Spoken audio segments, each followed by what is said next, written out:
Здравейте на всички и добре дошли в Web Teens Gen Z Testimony. Днес ще говорим за важен въпрос – расова справедливост. Към нас ще се присъедини млад човек от Gen Z, който ще сподели своите мисли и опит за това как расизмът е повлиял на тях и тяхната общност. Заедно ще изследваме предизвикателствата, пред които са изправени младите хора при справянето с расовото неравенство и как те си представят един по-приобщаващ свят. Заповядайте!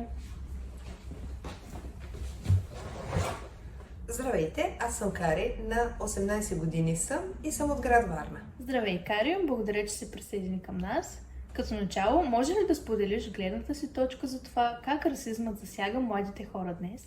Расизъмът засяга младите хора на множествено нива.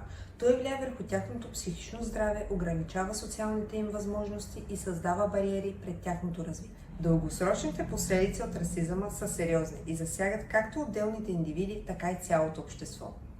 За да се справим с този проблем е необходимо да работим за създаването на по-равноправно и толерантно общество, където всеки човек има равни възможности. Това определено е храна за размисъл. Освен това, много млади хора стават все по-гласни за расова справедливост.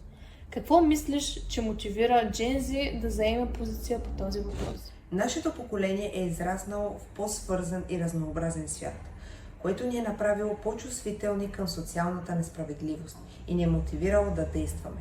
Също така социалните медии дадоха на нашето поколение глас и възможности да се организираме и да повдигнем важни въпроси, като расизъм. Благодаря ти, че сподели мислите си. Ясно е, че Gen Z играе решаваща роля в справянето с расовата справедливост и вашата гледна точка е невероятно ценна.